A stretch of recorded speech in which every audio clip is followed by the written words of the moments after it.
Bismillahi wassalatu wassalamu ala Rasulillah. Ponekad naiđemo na sudove koji se kažu ili napišu da osoba sa duhovno-duševnim problemima ne može dakle izliječiti sihir dok se taj sihir fizički ne pronađe i ne uništi. Dakle, apsolutno ovakav stav, ovakvo mišljenje nije utemeljeno, nije održivo iz ugla islamskih nauka, iz ugla islama. Zašto nije? Zato što naš gospodar Allah dželešanu u Kur'anu kaže vrlo jasno, sezubillah, as-sihru inna Allah sayubtiluh. Dakle, zaista Allah uništava sihir. Ovdje je kazano da je Allah dželešanu taj koji je kadar, koji je moćan, koji uništava apsolutno, bezuvjetno sihir. Dakle, nigdje nema u Kur'anu, niti hadisu, zaključak, poruka, da je uvjet za izlječenje pronalazak, fizički pronalazak i fizičko materijalno uništenje sihira. Naravno, ako se desi da nađemo nešto sumnjivo, što nam liči na sihir,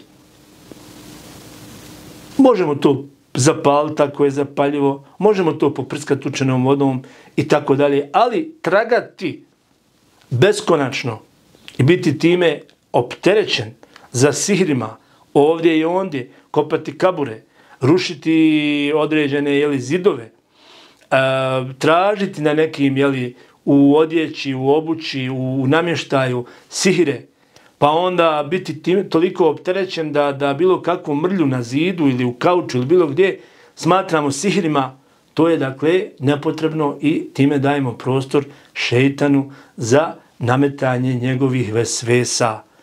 Vesvese su dakle šejtanske misli.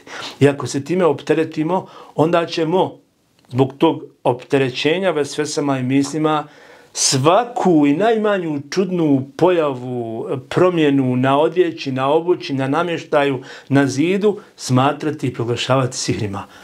Dakle, imao sam situacija, naišli smo na situacije gdje je osoba kompletan svoj namještaj zapalila. Jer je neko kazao da ima sihir u kauču pa zapali kauč, pa u ormaru pa zapali ormar.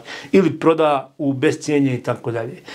Bilo je situacija da osobe kopaju kabur.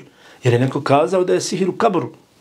Da nas Allah sačuva. Dakle, kopa kabur svoga dede koji ukopa ne znam kada. Ili imali smo slučaj da osoba kompletan zid u svojoj kući iskopa, razvali tragajući za nekim sihirom. I onda nekad nađu nešto sumnjivo. Pa onda pitamo, dobro, evo to se uništio, to se zapalio, je li liječen sihir?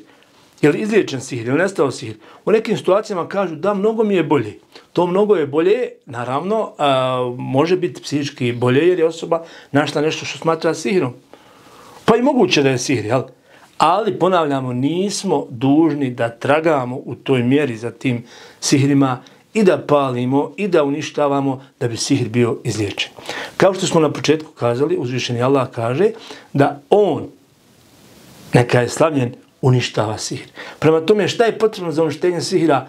Potrebno je iskreno, istinsko okretanje uzvišenom Allahu dželešanu. Ne formalno, ne deklarativno, nego istinsko okretanje uzvišenom Allahu dželešanu i ako ima sihira, prema njegovim riječima, Allah će ga uništiti. Prema tome, ne smijemo davati prostora za vesvese, za šejtanske misli, da moramo raditi ovo ili ono, kopati ovdje, kopati ondje, paliti ovo, paliti ono, jer tu onda nema kraja. Nema kraja. Stalno osoba nešto kopa, stalno osoba nešto pali, stalno nešto pronalazi kao neku vrstu sihira i onda jednostavno vrti se u nekim bezizlaznim lavirintima. Da nas Allah dželešanu sačuva neznanja, da nas Allah dželešanu sačuva svih radnji, svih postupaka u procesu liječenja koji nemaju istinsko utemeljenje u islamskim naukama. Amin.